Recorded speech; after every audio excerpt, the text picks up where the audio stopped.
That would be a little bit more objective based. You might also have a day that's going to be more experience based, and where the whole goal is just to go ski and to have a great time and to enjoy, say, some fresh powder, or in the springtime, some great corn skiing. And that's going to be a very different planning approach as far as what you want to try to organize your day around. It might also mean that in your planning process, you may have to limit your plan based on the conditions that are out there. So if you're objective based but the conditions don't allow that, you might have to put it off for another day, and just know that those objectives are going to be there, and you have a long career in the mountains to be able to ski the things you want to ski, and knowing that you've matched the group and the ability to the conditions and the objective will let you continue to get out there day after day. So as we start to think about our plan, the first thing we want to think about is perhaps looking at the forecast for the area to understand what is the danger rating for the day. And that might help you determine what type of terrain you're going to get into, whether it's anywhere on the spectrum from simple to complex, how much risk you want to take given the problem set that's out there. And the avalanche forecast is going to be a great way to do that. So we're going to dig in a little bit here into the Sawtooth Avalanche Center website, because that's our local forecast center here in the Wood River and the Stanley Valleys. So hit the lights first so we can see. We're going to try a little bit of technology here. Hopefully we're able to share the screen here. So looking at my forecast zone right now, I'm on the base Sawtooth Avalanche Center website, and that's sawtoothavalanche.com. We have a whole series of zones there, and as I move around on those zones represent areas where the climate and snow will be similar, so you can have a rough forecast for the area that you're looking to go into.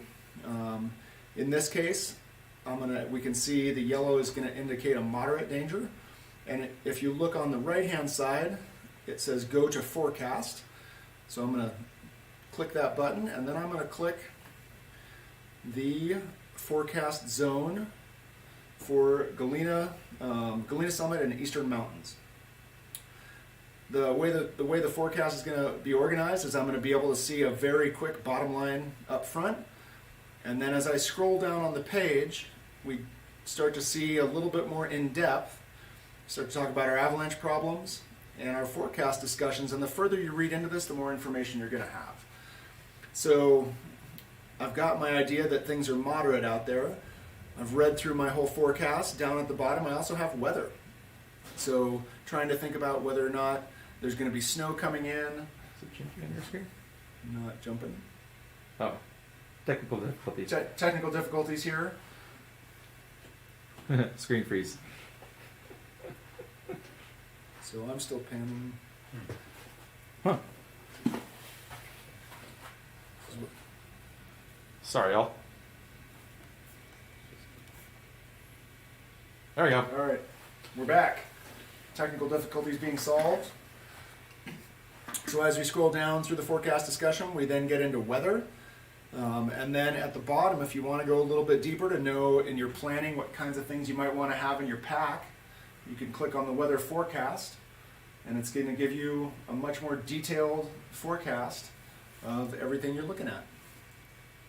So it's also, the forecast is by zone for the weather also, so the weather might be a little bit different.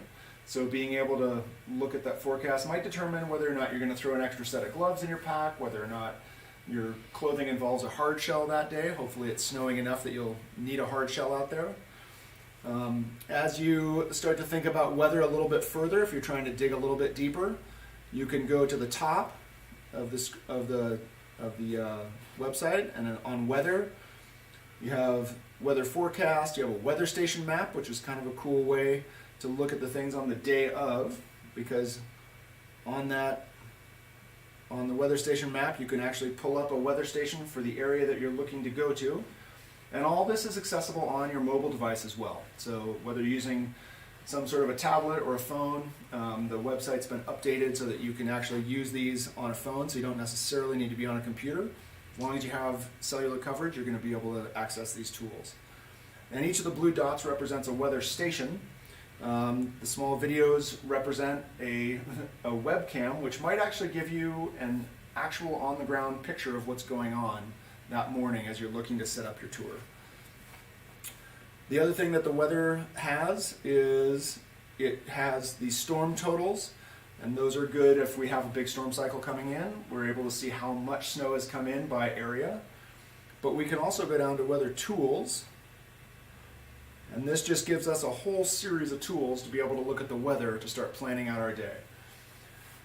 And why we might want to know this, not only temperature for how many layers to have in your pack, but also whether or not something's changing, whether it's getting warmer or colder. These are all things that might affect your plan for the day. How early you want to start, how late you can go, all those things are going to be accessible here. Again, I'm not going to go super deep into the weather tools here just because this is more of an introduction. But as we go, if we go back to the base sheet at the Forecast Center, there's the option to have the trip planner. And if you click on the trip planner, it will pull up a different forecast set with a point area, and in this case I've picked out Galena Summit. So it gives me some options. It tells me everything that's happened in that area, and I can hover over these to see the weather station. I can see that there's a field report from the Sawtooth Avalanche Center. I can see that there is an avalanche event that happened, so I can actually see where those avalanches are happening. And as I pan around, I can see everything that's happened in that area without having it all in one place. So that's kind of a handy tool as far as looking at an area to see what's going on in that area to give yourself an idea. My next step as far as coming up with a plan is going to be that I'm going to start looking at maps. One way is to go old school and pull out a paper map. Sometimes that's a little bit easier to be able to see the big picture before you start really getting into an area. The local maps here, for both the Sawtooth Valley and the Wood River Valley, can both be downloaded to your phone. So you can have both a paper map and a downloadable map off the same purchase, and those load to Avenza, which is a mapping service. And that's a pretty useful app to have on your phone as well, because you can share maps on that app. But a lot of times people like to use Gaia. Gaia is an excellent resource for planning. You can load things onto there. You can create your own maps with waypoints. Say you could have all the parking areas on there. You could drop a waypoint for a place you want to go to. You can also create routes, and then you can see the actual elevation gain and loss. There are a series of layers in there. So as we start zooming down to an area, we can see that we're onto a topo map. The base map on Gaia is a fairly useful map, but there are a series of layers that you can get to. These little tabs on the side here all give you different options. You can even print a map if you wanted to print one. But if I look at my layers, I've got a whole series of layers, and one of the most useful for your tour planning is going to be the slope angle. If I add slope angle, you can see that I get a series of colors, and those colors indicate slope angle. There's a reference out there. But knowing if you wanted to avoid avalanche terrain, you'd be choosing areas that didn't have color. So you're managing your avalanche problem set, and in your tour planning to pick out a tour area. One other interesting option is you could go with a satellite. A satellite view, which might tell you where the vegetation was. As you scroll down and around, you can change the transparency of these layers. So it takes a little while for the layers to load. One note, if you're using Gaia on your phone, Gaia will work without a cell signal, but you're going to need to load the maps before you leave the cellular signal. So making sure that you've scrolled around and the maps are cached, all the data is cached in the phone, or actually saving a segment of map for your tour is one thing that you want to make sure you do before you leave cellular coverage. As you there's a lot of features in Gaia that are definitely worth investigating. One of the most interesting is actually that there's real-time satellite footage, and I believe it comes out every 14 days. So you can actually go back and see where snow is, where things are, as far as you can actually see the snow on the ground on a given date. And now those are just some of the little features that people like to use as far as evaluating a plan and seeing where they think they want to ski on that day based on where the snowpack is. Again, I'm going pretty fast through these, not going to get super in depth, but I do want to cover a few of these different services. The next one to talk about would be CalTopo. A lot of people love CalTopo as far as a mapping software. It is super easy to work with, and you can go incredibly deep as far as the tools you can use to plan a tour. You can also export from CalTopo into other mapping services. So you can create routes, waypoints, and a map overlay, and then export it into everything from Google Earth to Gaia to whatever you're using on Avenza as your map set. You can even create maps that you can share with people by having them scan a QR code. Again, this is all the kind of stuff that any of the local guides can help you out with. If you're looking to learn this stuff, there's a lot of time in planning for guides as far as looking at maps and figuring out areas. Jumping into a slightly different setup, if we look at Hillmap offers a couple of different views. This is one of my favorites just because I can see the same map in two different views. So I'm not trying to figure out transparency of overlays. I can actually see the same area. Again, you can create routes, waypoints, and then export them. So this is a great tool out there. One other tool to throw out there in terms of a mapping system would be FatMap. FatMap has come onto the system in the last couple of years. One thing to remember is that it is crowdsourced. So things may be a little bit different on the ground. Someone may have put something in the wrong place, so take it with a grain of salt. FatMap, like Google Earth, can be seen in 3D, so you can actually pan around. If you go, and it's kind of a cool way to preview things. If I go to, so I'm going to go to 3D, and I can actually see what the terrain looks like. I can zoom in or out. In this case, I'm looking at Galena. They've loaded some tracks at Galena. If you click on the track, you can see it's the Galena Grinder. Someone put it on there. So that's it can be useful to see where other people have gone. And this kind of mapping software is really interesting as far as individuals are going to put their own tracks on there. But you can also, there's a series of overlays also in, if you have a subscription to FatMap, you can add things like an avalanche terrain overlay. You can add a series of overlays as far as slope angle. So you can do a lot of the same things that you can do in Gaia. Gaia, CalTopo, and FatMap all have an app for your mobile device. So you can have that and use that on your phone. Unlike Gaia, you do have to have a cell signal to be able to access the tools on FatMap.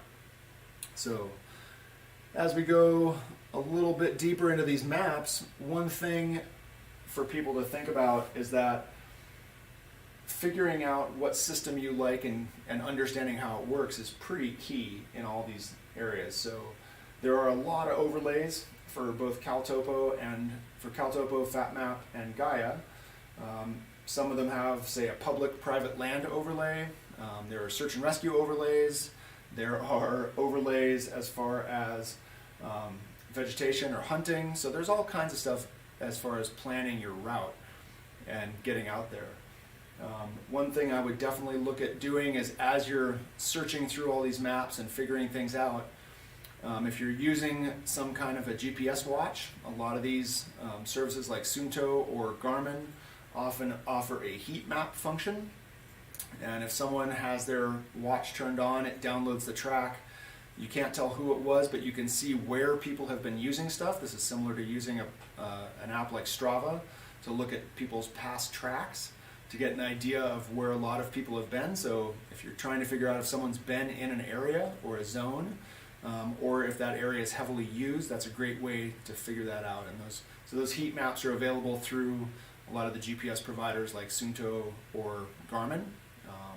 Or if you're using Strava, Strava is a way a lot of people post their times and their routes on Strava. So you will be able to see where people have been based on that data. As far as looking at things and starting your planning process, so you've thought about the forecast, you've looked at the risk, you've started to look into maps, given your zone, I would definitely start to think about, as you come up with a plan, not only your route, but places where you might be able to turn around. Or if something were to go wrong, definitely think about how hard is it going to be for me to get out of here. And this is a great place to have waypoints loaded in your map, and be able to see what your escape route looks like if something goes wrong, and something as simple as just breaking a binding or running out of snacks, or the weather's coming in and you want to get home a little bit faster. In that planning process, as you do that, you can identify these things on the map, and you can figure out distances, you can figure out elevation gain.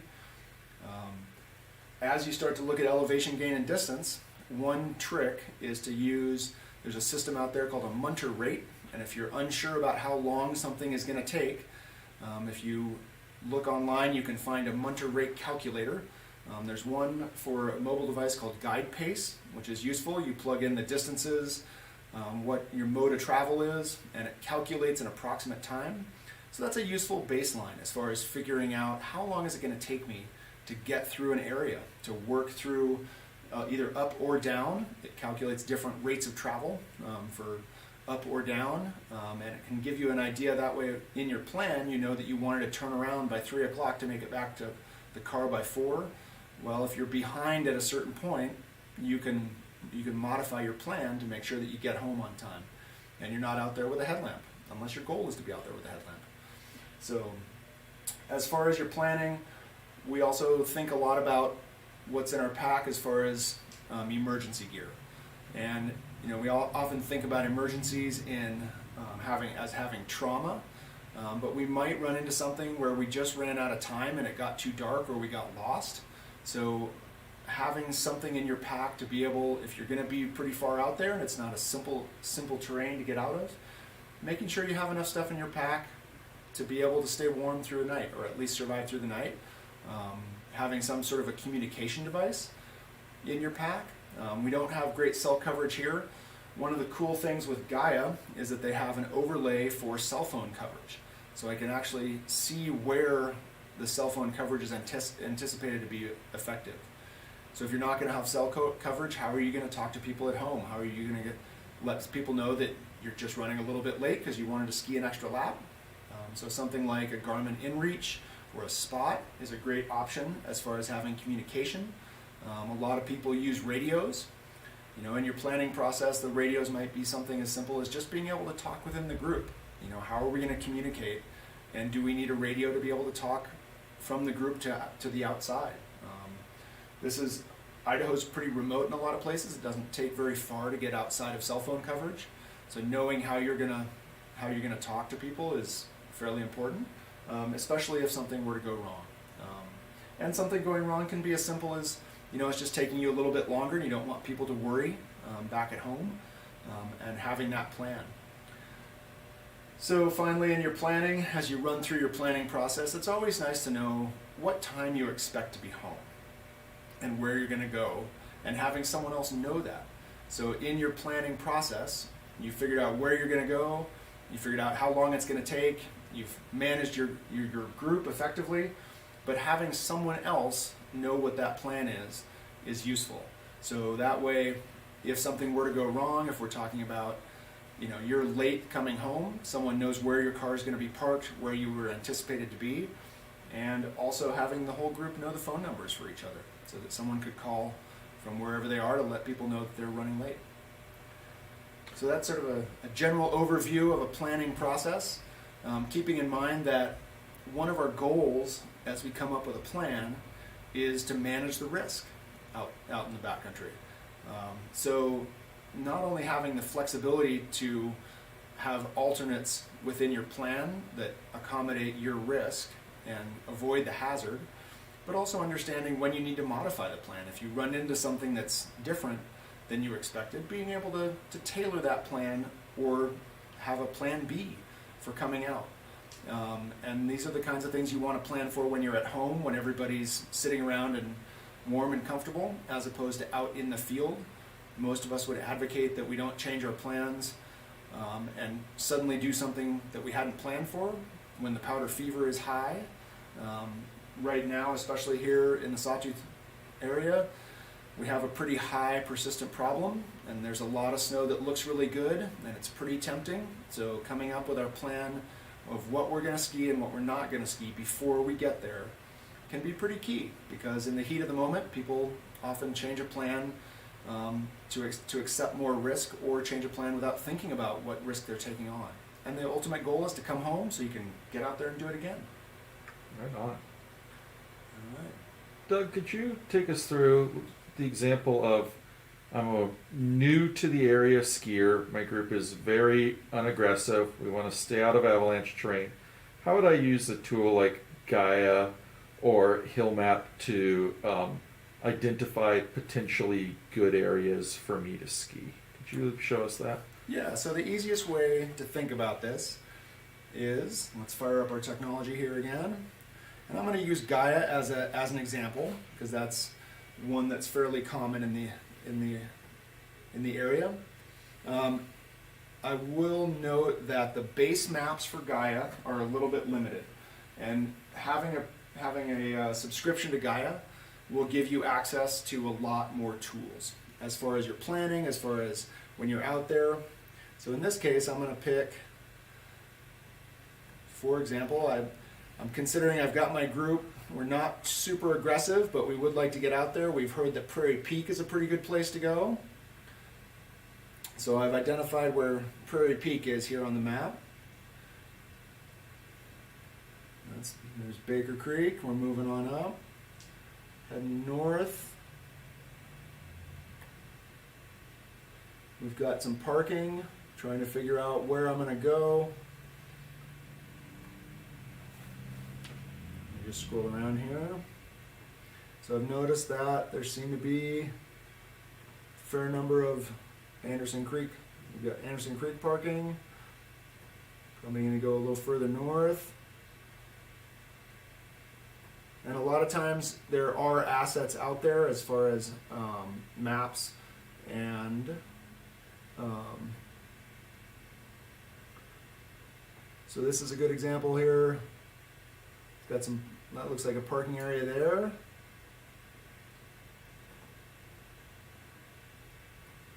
Sorry for the technical difficulties here.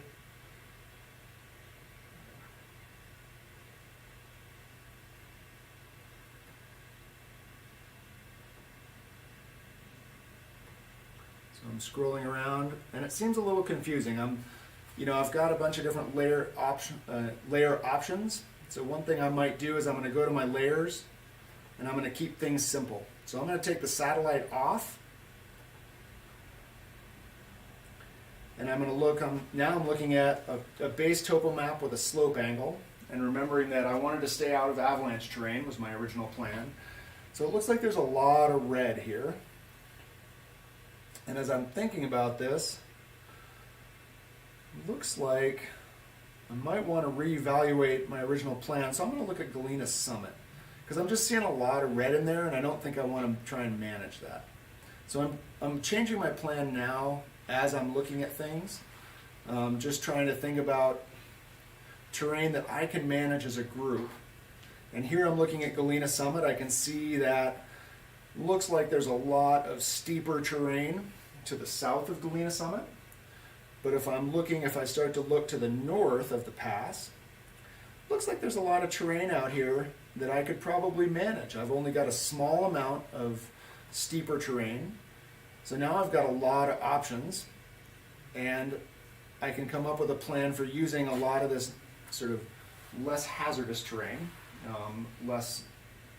terrain that's less likely to be avalanche terrain, and I can manage this within my group as far as choosing areas to go. I can also scroll in a little bit further. So I'm seeing a pretty big area right in here. There's not a lot of stuff on this map, so I'm going to look at maybe a different map. Scrolling down, looks like, oh, maybe I'll pick the USGS topo and see if that gives me any more information. I'm going to take satellite away to keep things simple. And I'm going to take the Gaia topo away because I want to work in imperial, not in meters. And now I've got some names. So now when people start talking about these areas, so say the Governor's Punch Bowl or Western Home or Horse Creek, now we're talking about, I can look at this and I can see what we're talking about. And I'm going to make sure that I add my slope angle back in and make it a little bit more obvious. Playing around with my transparency here. Just trying to get a sense of how steep things really are out here.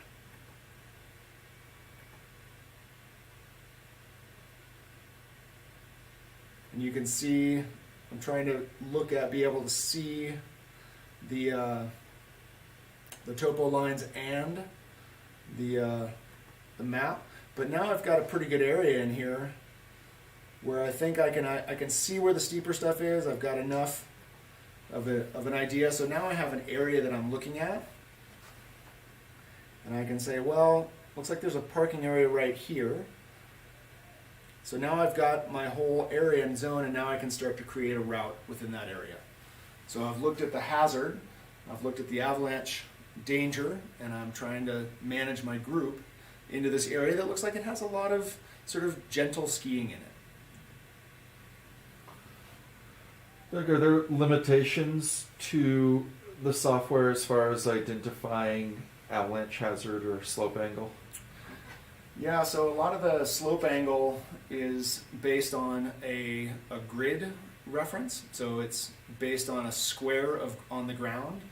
And the larger that square is, the more variation that it doesn't show you.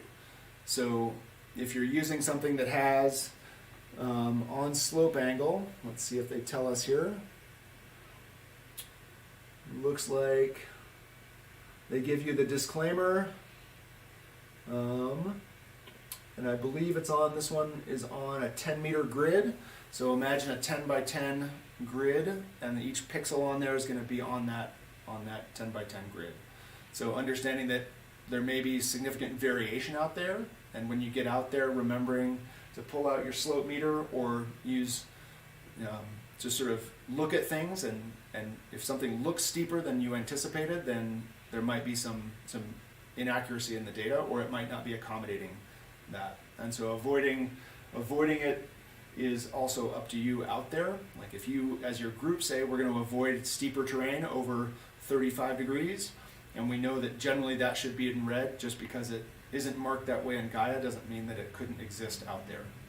So modifying your plan to maybe manage your terrain on the tour is an ongoing thing. How soon before you leave on a tour for a day are you checking the weather and the avalanche forecast? If I know I'm going into an area, I'm going to start following the weather for that area as soon as I know that I'm going there, because I like to have an idea of what's going on. I like to see how the avalanche forecast has progressed. One option that's kind of interesting, if I go to the Sawtooth Avalanche Center,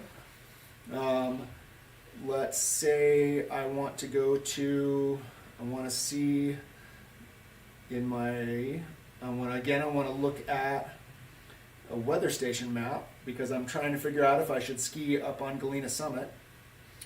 And I'm trying to figure out, as I zoom in here, it looks like I might have to pick a couple of different weather stations. A lot of these weather stations some of them will show different data. And if you hover over the station, you'll be able to see the basic data. But I can also see it over time, and I can enter custom dates. I can see what happened the last 7 days. I can even just do 24 hours. So I'm going to start checking that as soon as I know, just to sort of track the conditions. And that's a good thing to do if you're staying in an area all season. You probably want to track your conditions all season so you know what's going on and you're anticipating what the hazard's going to be. As you get closer and closer, you're going to go deeper and deeper into it. One cool way to do this is to look at the graphs tab for each weather station, and that's a little bit more of a visual representation. But I can pan through that area. So, for example, lower Titus shows me temperature, snow depth, precipitation, 24-hour snow depth difference, and cumulative precipitation. So these are all ways to sort of track things over time. If I were to switch to a different weather station, so I'm going to switch to Titus Peak, I do see that it looks like the data is a little different. This one has wind speed, which at lower Titus didn't. And if I go to the graphs, so say if I'm trying to anticipate the hazard, the avalanche problem of wind slab, I can see where the wind is coming from and anticipate where in the terrain that might be loaded. But I can use these graphs at the bottom, fairly useful. And again, I have a variety of tools. The weather stations generally give you weather on an hourly basis. So being able to check that morning right before you leave. If you're trying to anticipate, one other site that's fairly useful is mountainweather.com, and that can give you a lot of the peaks in the area are listed, and they're actually all over the world. You can find weather forecasts that are point specific. So you talked about making a tour plan the night before when you're inside and not getting powder fever. Do you ever make multiple tour plans that which one you do will depend on what the weather and the avalanche forecast do? If I'm doing something, especially the night before, I'll probably have a plan A and a plan B. As far as one plan that I would like to do, but one plan that might accommodate changing conditions, because I'm anticipating what might change over the course of the day. But it might also be something as simple as someone in my group not feeling very well or not feeling as strong. Maybe they had a big day the day before and they're just not feeling as fit as they want to be. So my plan B might be a more conservative plan and a slightly easier day versus my plan A might be a slightly bigger day or more aggressive plan if the conditions allow. Where can people go to get more extensive education in trip planning and forecast reading, etc.? Well, the first thing to do if you're thinking about getting out there is to take an avalanche course. There are a large number of avalanche courses offered through the guide services here in town, both Sawtooth Mountain Guides and Sun Valley Guides. Both of the organizations can offer a private avalanche course. If you don't see something on the schedule that fits your schedule or your group, they can also tailor that training through a series of guided days. We can talk about what you might want to know. We can tailor a class to you and what you're looking to do. If you're looking to get more into the planning, that might be slightly different than an avalanche course, and that might delve a little bit deeper into navigation, into things to have, how to organize a plan for the day, how to manage your technology, and that would be through either of the guide services, Sawtooth Mountain Guides or Sun Valley Guides. And how can people get in touch with you if they want you to be their guide? They can reach out to either Sawtooth Mountain Guides or Sun Valley Guides and book me for a day. You can also find me on Instagram at Mountain Milo. Right on. Thank you, Doug. Thank you. Thank you all for joining us. Have a good evening.